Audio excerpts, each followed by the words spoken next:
કેમ છો બાળમિત્રો? આપણે રોજબરોજની પ્રાર્થના સભામાં જે અલગ અલગ શ્લોક બોલીએ છીએ એવા શ્લોકનો આજે આપણે અભ્યાસ કરીશું અને રોજે રોજ એ શ્લોકને આપણે પ્રાર્થનામાં ઉપયોગ કરીશું. તો સૌથી પહેલાં હું આપને સરસ્વતી વંદના ગાઈ સંભળાવીશ. એ પ્રમાણે તમારે પ્રાર્થના સભામાં પણ સરસ્વતી વંદના કરવાની છે. દેવી સરસ્વતી આપણને વિદ્યા પ્રદાન કરે છે.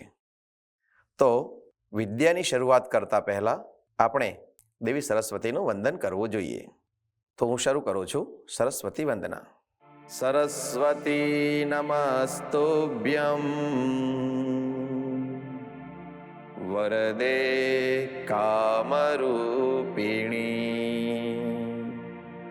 વિદ્યારંભં કરિષ્યામિ સિદ્ધિર્ભવતુ મે સદા. એવો એક શ્લોક જે આપણે રોજબરોજની પ્રાર્થનામાં ગાઈએ જ છીએ એ શ્લોકનું હું ગાન કરીશ. યા કુંદેન્દુ તુષારહાર ધવલા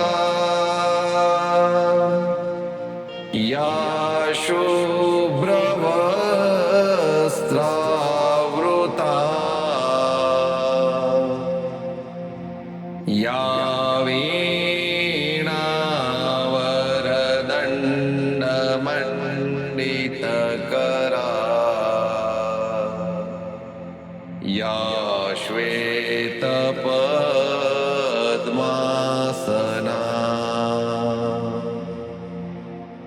યા બ્રહ્માચ્યુત શંકર પ્રભૃતિભિ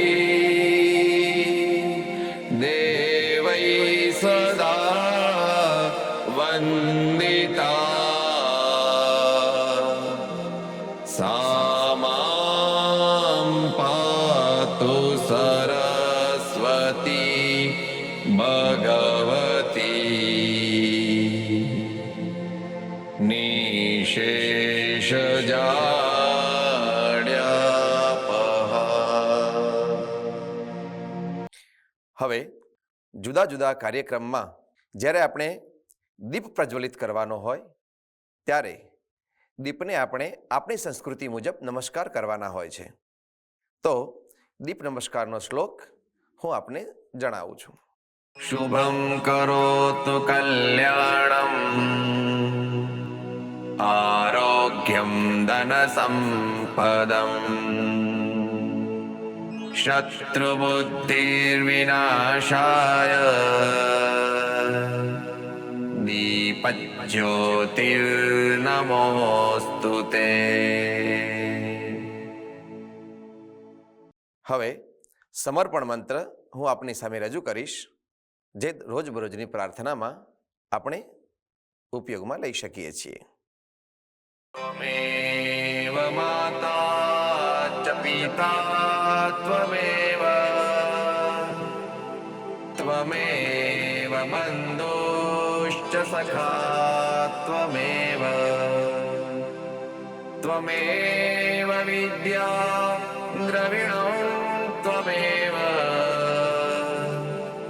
ત્વમેવ સર્વં મમ દેવ દેવ ત્વમેવ સર્વં મમ દેવ દેવ.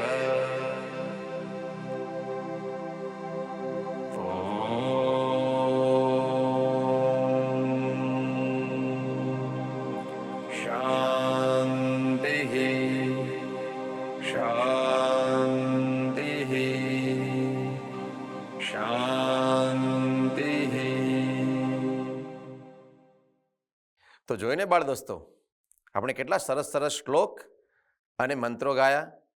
આવા બધા મંત્રોનો તમે પણ ઉપયોગ કરશો ને? પુનર્મિલામઃ.